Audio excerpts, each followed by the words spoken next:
So I have a feature on my website where every week people submit hypothetical questions for me to answer. And I try to answer them using math, science, and comics. So for example, one person asked, what would happen if you tried to hit a baseball pitched at 90% of the speed of light? So I did some calculations.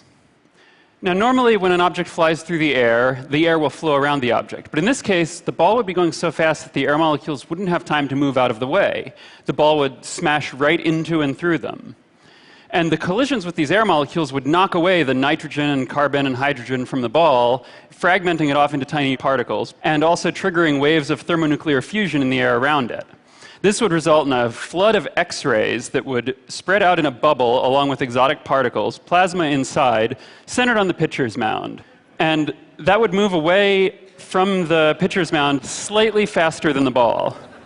Now, at this point, about 30 nanoseconds in, the home plate is far enough away that light hasn't had time to reach it, which means the batter still sees the pitcher about to throw and has no idea that anything is wrong.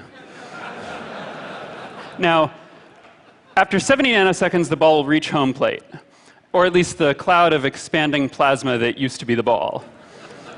And it will engulf the bat, and the batter, and the plate, and the catcher, and the umpire, and start disintegrating them all as it also starts to carry them backward through the backstop, which also starts to disintegrate. So if you were watching this whole thing from a hill, ideally, far away, what you'd see is a bright flash of light that would fade over a few seconds, followed by a blast wave spreading out, shredding trees and houses as it moves away from the stadium, and then eventually a mushroom cloud rising up over the ruined city. So the Major League Baseball rules are a little bit hazy, but under rules 6.02 and 5.09, I think that in this situation, the batter would be considered hit by pitch and would be eligible to take first base if it still existed. So this is the kind of question I answer, and I get people writing in with a lot of other strange questions. I've had someone write and say, scientifically speaking, what is the best and fastest way to hide a body? Can you do this one soon? And I had someone write in, I've had people write in about, can you prove whether or not you can find love again after your heart's broken? And I've had people send in what are clearly homework questions they're trying to get me to do for them. But one week, a couple months ago, I got a question that was actually about Google. If all digital data in the world were stored on punch cards, how big would Google's data warehouse be? Now, Google's pretty secretive about their operations, so no one really knows how much data Google has, and in fact, no one really knows how many data centers Google has, except people at Google itself. And I've met them a few times, tried asking them, and they aren't revealing anything. So I decided to try to figure this out myself. There are a few things that I looked at here. I started with money. Google has to reveal how much they spend in general, and that lets you put some caps on how much, how many data centers could they be building, because a big data center costs a certain amount of money. And you can also then put a cap on how much of the world hard drive market are they taking up, which turns out it's pretty sizable. I've read a calculation at one point. I think Google has a drive failure about every minute or two, and they just throw out the hard drive and swap in a new one. So they go through a huge number of them. And so by looking at money, you can get an idea of how many of these centers they have. You can also look at power. You can look at how much electricity they need, because you need a certain amount of electricity to run servers, and Google is more efficient than most, but they still have some basic requirements, and that lets you put a limit on the number of servers that they have. You can also look at square footage and see how many, of the data centers that how big are they? How much room is that? How many server racks could you fit in there? And for some data centers, you might get two of these pieces of information. You know how much they spent, and you also say, because they had to contract with a local government to get the power provided, you might know what they made a deal to buy, so you know how much power it takes. And then you can look at the ratios of those numbers and figure out for a data center where you don't have that information, you can figure out, but maybe you only have one of those, the square footage, then you could figure out, well, maybe the power is proportional.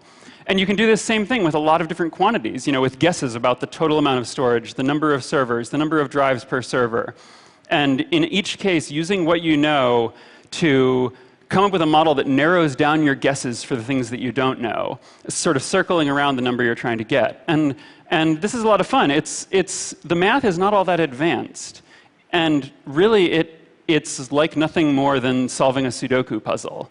And so what I did, I went through all of this information, spent a day or two researching, and there are some things I didn't look at. You could always look at the Google recruitment messages that they post. That gives you an idea of where they have people. Sometimes when people visit a data center, they'll take a cell cam photo and post it, and they aren't supposed to, but you can learn things about their hardware that way. And in fact, you can just look at pizza delivery drivers. It turns out they know where all the Google data centers are, at least the ones that have people in them. But I came up with my estimate, which I felt pretty good about, that was about 10 exabytes of data across all of Google's operations. And then another maybe 5 exabytes or so of offline storage in tape drives, which it turns out Google is about the world's largest consumer of. So I came up with this estimate, and this is a staggering amount of data. It's quite a bit more than any other organization in the world has, as far as we know. There's a couple other contenders, especially everyone always thinks of the NSA. But using some of these same methods, we can look at the NSA's data centers and figure out, we don't know what's going on there, but it's pretty clear that their operation is not the size of Google's.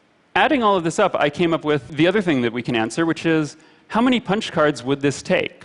And so a punch card can hold about 80 characters, and you can fit about 2,000 or so cards into a box. And you put them in, say, my home region of New England, it would cover the entire region up to a depth of a little less than 5 kilometers, which is about 3 times deeper than the glaciers during the last ice age, about 20,000 years ago. So this is impractical, but I think that's that's about the best answer I could come up with, and I posted it on my website. I wrote it up, and I didn't expect to get an answer from Google, because of course they've been so secretive. They didn't answer any of my questions, and so I just put it up and said, well, I guess we'll never know. But then a little while later, I got a message a couple weeks later from Google saying, hey, someone here has an envelope for you. So I go and get it, open it up, and it's punch cards. Google-branded punch cards. And on these punch cards, there are a bunch of holes. And I said, thank you, and then I was, OK, so what's on here? So I get some software and start reading it and scan them, and it turns out it's a puzzle. There's a bunch of code. And I get some friends to help, and we crack the code, and then inside that is another code, and then there's some equations, and then we solve those equations, and then finally, and out pops a message from Google, which is their official answer to my article. And it said, no comment.